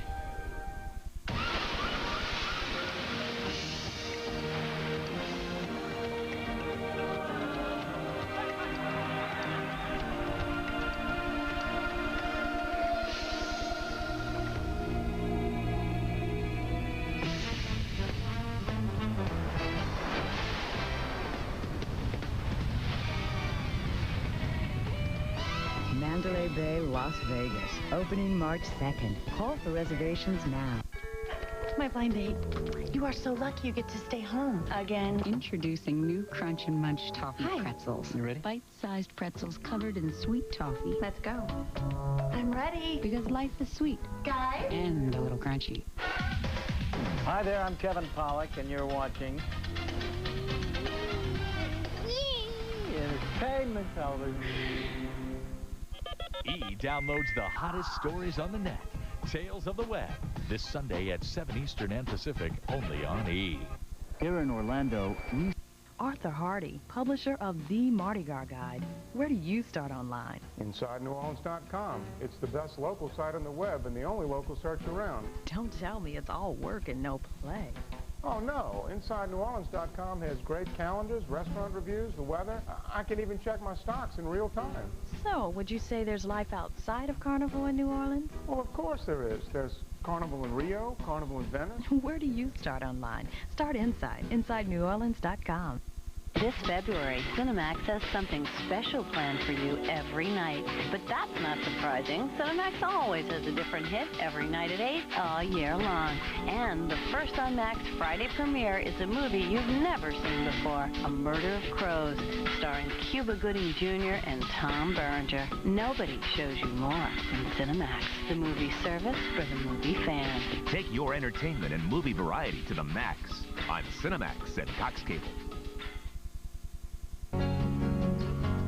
Gilda's unique sense of humor and the characters she created for Saturday Night Live will be remembered forever. Her life touched many people and continues to do so. Gilda's gone, but if through Gilda's Club and through awareness of this type of cancer and of all types of cancer, if that allows more people to seek early treatment and to be cured, it certainly doesn't make up for it, but it certainly takes away some of the sting of her passing.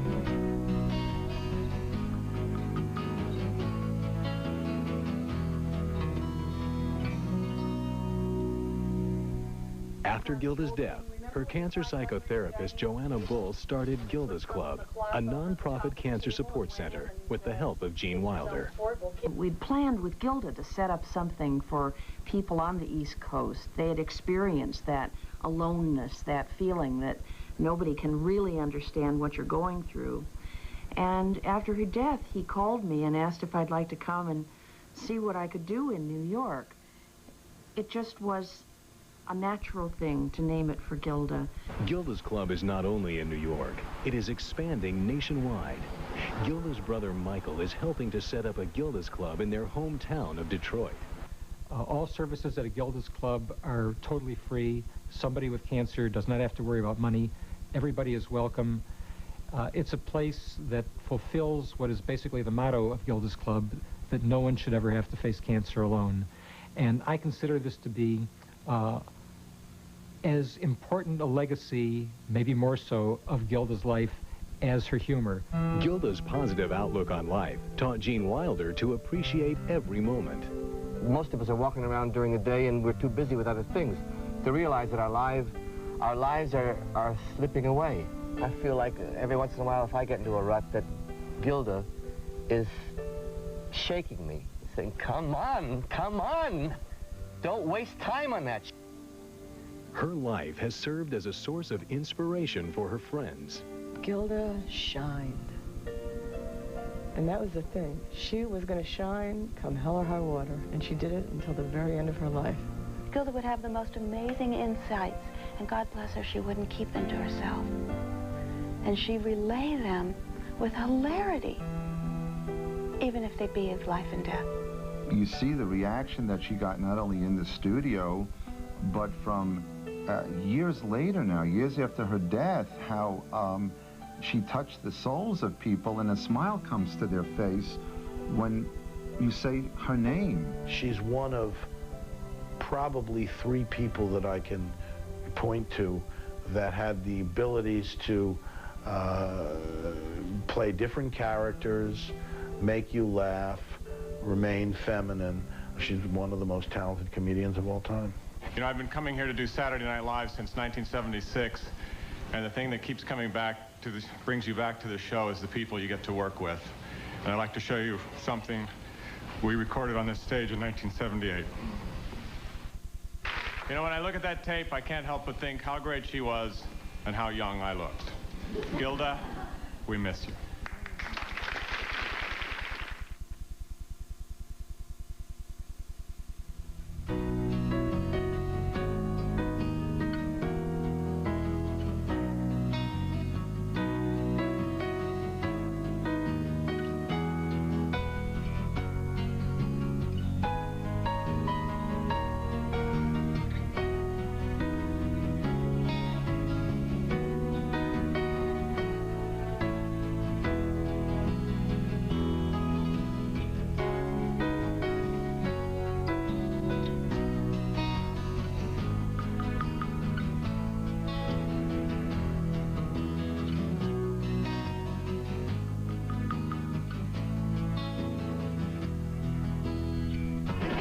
Back then, baby, you know how. It's gotta be true, gas is cheaper now. Cause you walk, and you know that's good. Besides, it's way, way cleaner than the other fuel. And it's cheaper now than in 56.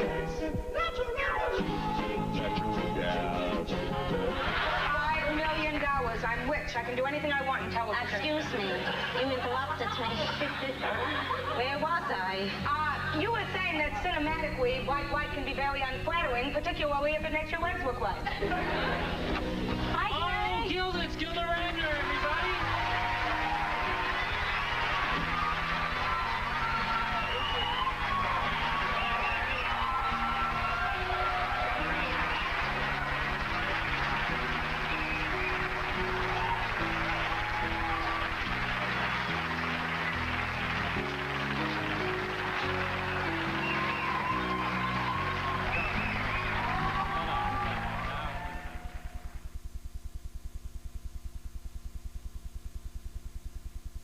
Strap yourself in because we're about